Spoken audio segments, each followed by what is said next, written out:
My name's Tom O'Connor. I graduated in 1975. I was a wing forward. And my junior year, I was treasurer of the club. And second semester senior year, I was captain of the scrum. I'm Fabbri, and I graduated also in 1975. You did? Yes, well, just barely, but I made it. We were both marketing majors, if you remember. Oh, yes. There was like about 10 of us. And I also played wing forward.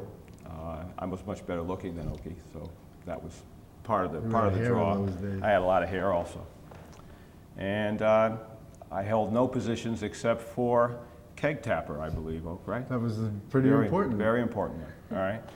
No one could balance a tap like I could. In high school, I was on a wrestling team, and wrestling was really demanding for everything. It was really, you had to be very self-disciplined, the weight loss, 3-4 hour practices 6 days a week.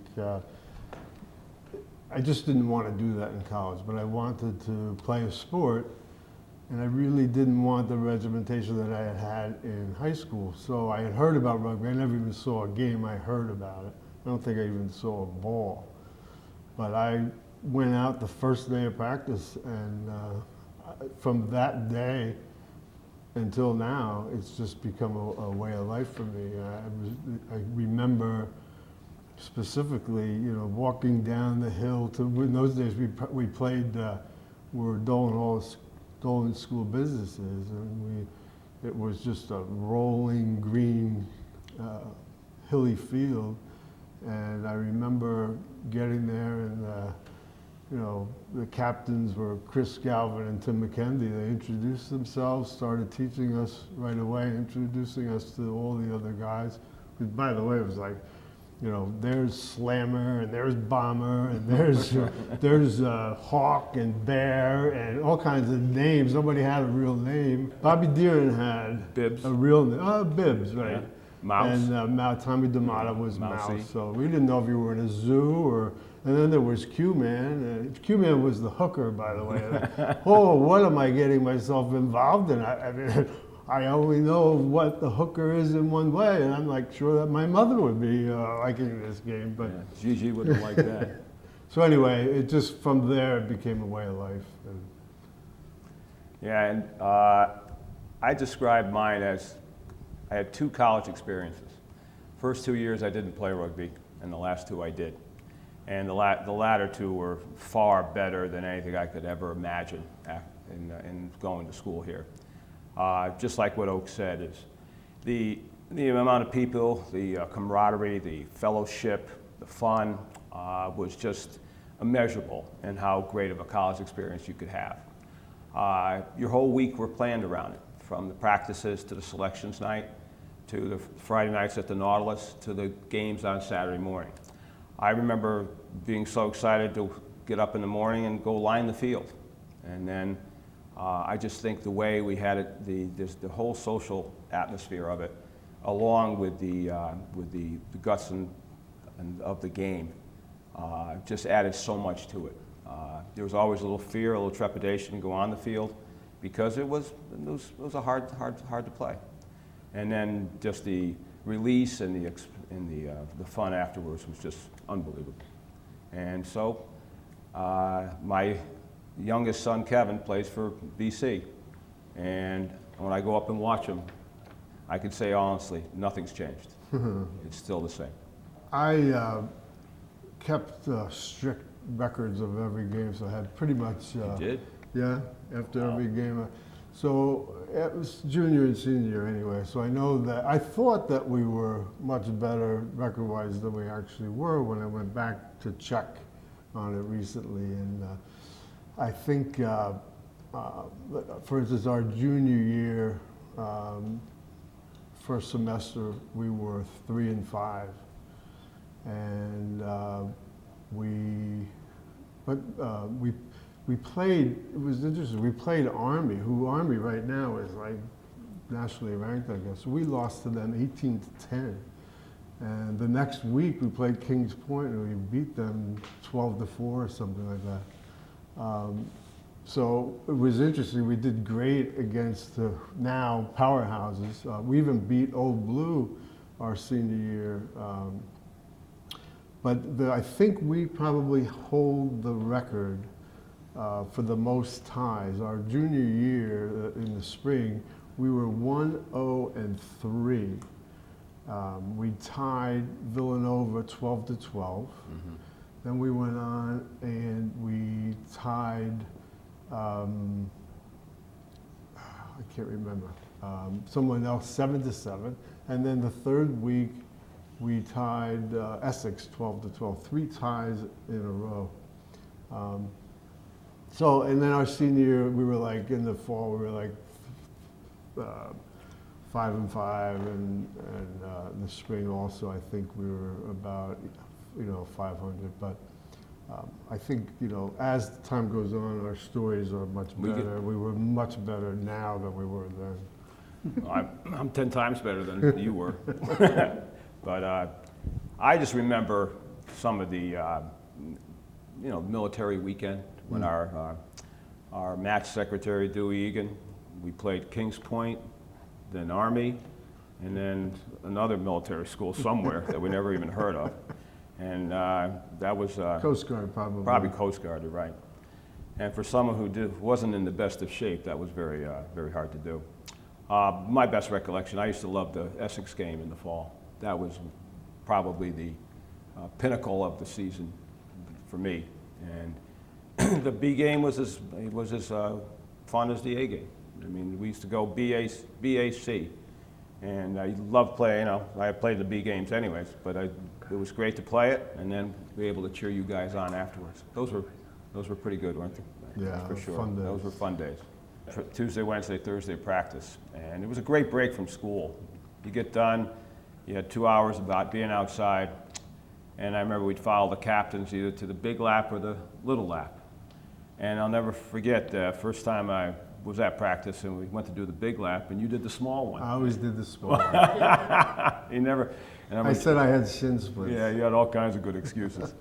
But I just remember trudging up the big hill and getting over there doing calisthenics and learning the game. It was just a great break from school. And then when we lived on the beach, we always went home, we always had dinner together after the practice. And it was really a great experience, great time.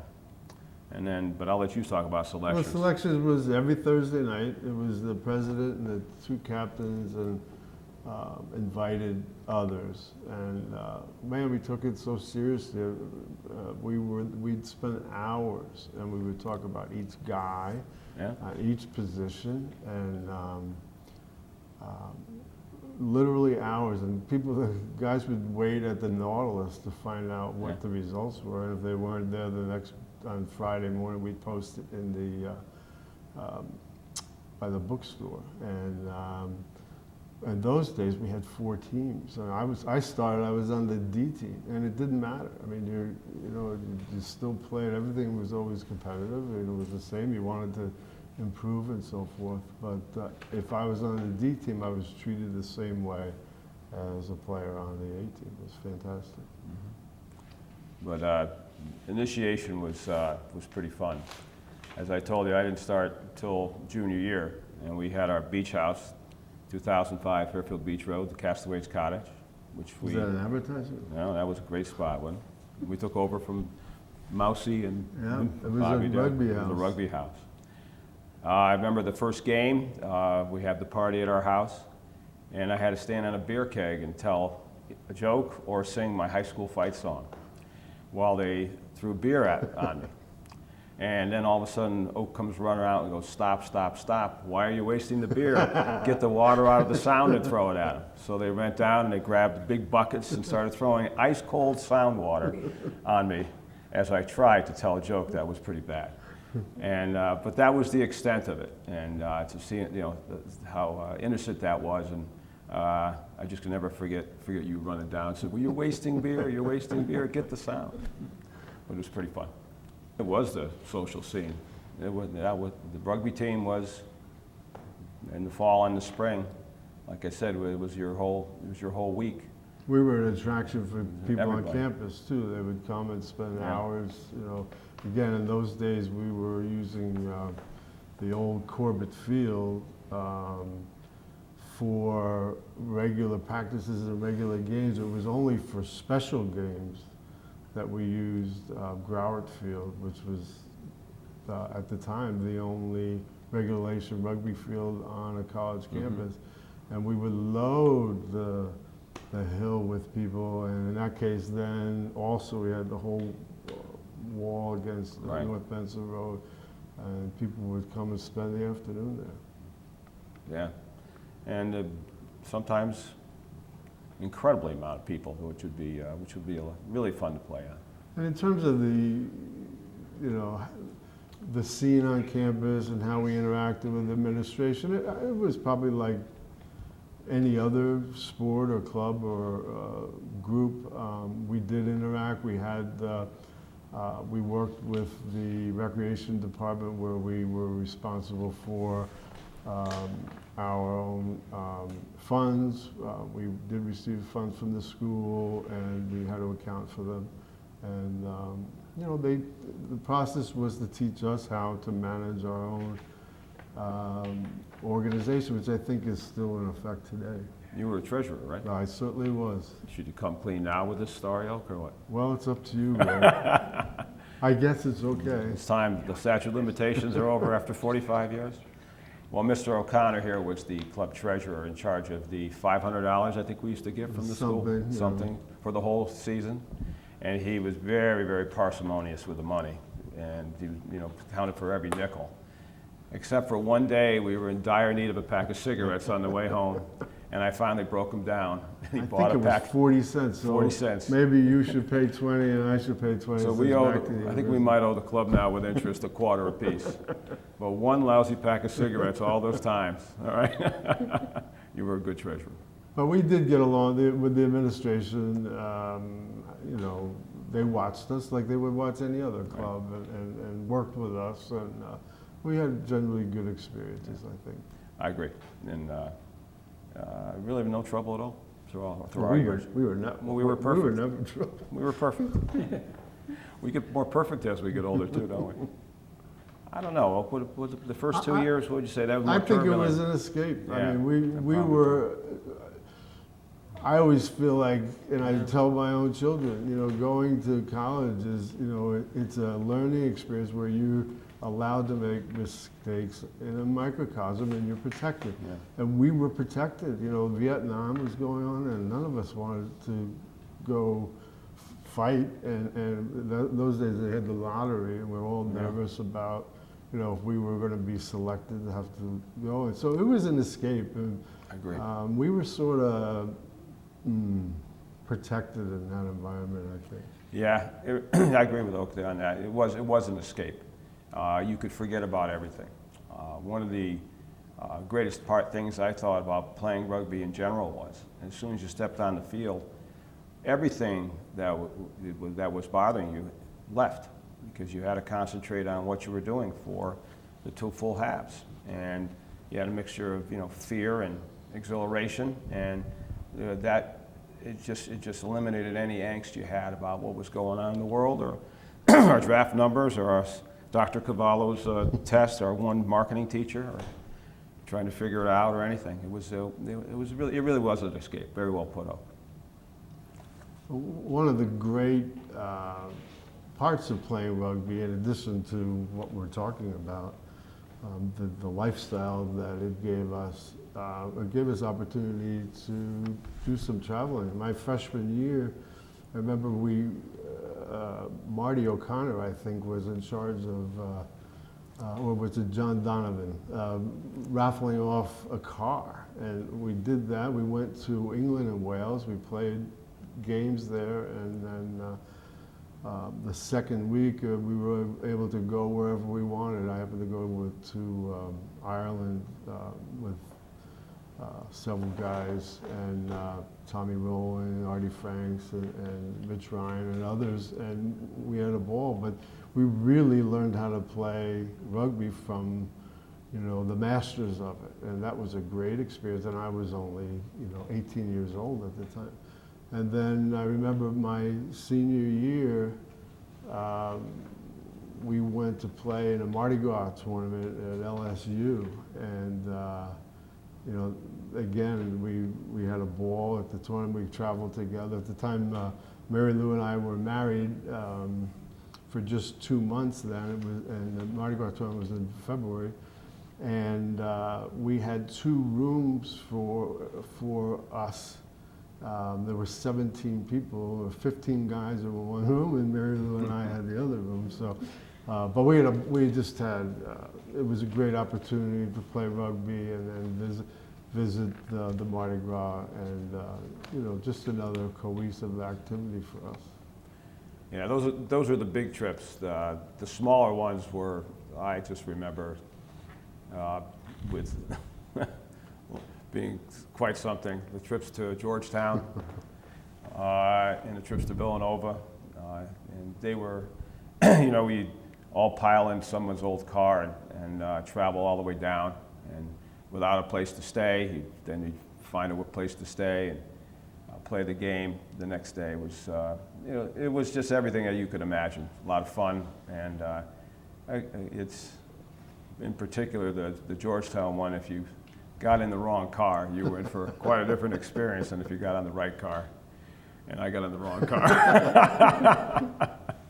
Ended up in the middle of Maryland and didn't think I was going to make it home. But those were fun. Those were great. Those road trips, and you know, just having teams come in there, and when they came down to the beach and saw this, if one said it, a million said it. He said, "This is where you guys have your parties, and be out back of the terrace in the back of the house, looking over the sound." It was just phenomenal. Well, first of all, he, you know, aside from his sons Tom and Terry, whom we loved dearly, after them it was us, the rugby team, and he took care of us. He cared about us. You know, he mentored us. I wouldn't even think of him as a moderator. He was more a mentor and a friend, and you know, he supported us in controversy. You know, he counseled us in doubt, and you know, he was always there. You know, he you know, certainly congratulated us in victory and encouraged us. He has the 3 A's that he always talked about were the attitude, attendance, and ability, and that was one of the criteria for our selections. All the way, Mary Lou and I stayed friends with him till he passed away. Mary Lou had him in class when she went to school here. Our daughter Katie had him in class in, you know, the year 2000, I believe. He became not only, you know, as I said, a moderator, but he was a friend, and he cared. Yeah. In fact, he's the reason why we initiated the Friends of Fairfield Rugby, even at, you know, right before he died. Yeah, he was, he was less a moderator than more of a, just a friend of everybody's. And he made you feel good when you talked to him, no matter when it was. If you're having trouble in school, you talk to him. If you're just having trouble in general, he was always someone you could always go to. And he was quite all the good thoughts that we have, everybody has about him, were well earned by him. And he also was a lot of fun too. He was at every party, and he was always there joking. I never forget the time he slept in one of the upstairs bedrooms of our house, and no one knew where he was, and he comes down around 12 looking for Alka-Seltzer. You know, it's just, he was just always there for you. Kevin, what a great guy. He was a quiet guy, as I recall. And maybe that's because, you know, he was a junior when I was a freshman, and my sophomore year, I moved to the backfield because Billy Byer told me, he says, "Hey, Oak, you know, you really stink as a inside center. Maybe you ought to try the scrum. So actually, that was good advice, and it was meant that way. But Bill never mixed words. So sophomore year, I went to play wing forward, and Kevin Manley and Bomber were the A-side wing forwards at the time, and they both took me under their wing. Kevin had 2 bad knees, he wore braces and so forth, so he and I were more suited each other because we were both rather slow. So Kevin, in his own way, taught me the tricks of the game. He taught me, there's only one ref, Oak, so you do what you have to do. And he also taught me positioning, where to be, because we were rather slow, where we should be, how to anticipate where the ball was. So he was a great teacher, and just a great guy. I mean, for a senior to take the care and time. But that's the way the club was, and that's the way everyone was. But Kevin in particular was great to me, and what a guy! As I say, he was a quiet guy. I remember him with that mustache and great sense of humor. I really enjoyed playing with him. Okay, now I'm sure anybody in our class remembers that Oak was the song master. He learned it from Dan Chiara. Passed the torch to you. And I can remember many, many great times of singing along Allouette with you, Oak. Allouette and some other beauties. But I think you're famous as probably that. Well, Danny was a great teacher, and there were so many songs, and I think different than they are today. Back then there were more traditional rugby songs. Today I'm not sure they're quite the same, but we had the favorites of Balls to Your Partner. And, if I was American kind, and thank the Lord I'm not, sir. I changed the words to that because Mary Lou and I were married, so if I were American kind, thank the Lord I am, sir. I know you. But there was The Traveler, which is a great ballad, and there were all kinds of things. Wild Rover. Wild Rover. There were so many great traditional songs, but the one that stands out to me is Allouette, because Danny taught me that with such flavor. I certainly can't go through the whole thing, but it goes something like Allouette, jante Allouette, Allouette, jante plumaré, jante plumaré la 3-day pass. Jante plumaré la 3-day pass. 3-day pass. 3-day pass. Yep, Oh! And I won't go any further. It was very good, though. Very good. When did you do the thumbs up? Oh, Sing it in the room. That was in Essex. Yeah. That was post-Fairfield. That's after the people from Gosforth. Gosforth Gaffers did that? Yeah. And when you went over, that's Give pretty us good. just a taste of that. Okay. All right. Then there was, afterwards, the Gosforth Gaffers came over from England. At the time, I believe they were champions of their, Bill Connolly will know better than I, but the champions of the league in England. And they came to play us. Essex were the champions of the Met Union. We played them, just gave them a good game. I certainly wasn't able to play in that game, but I believe we just lost by a few. But the thing that we all remember is their famous song, and they did a little bit different rap on Singing in the Rain than we are familiar with from, what's his name? Dancing in the Kelly. Rain? Gene Kelly. Yeah. But it goes something like, doobie doop doop doobie doobie doop doop. I'm singing, and you go, what? Yeah. Thumbs up, elbows in, arms out. Doobie doop doop doobie doobie doop doop. I'm singing in the rain. And he did that at every one of our weddings. Oh yeah. So that's in every video that was taken at anybody's wedding. Oh, God. Wouldn't be complete without Oak doing thumbs up at the end of the wedding. And it's on mine, that's for sure.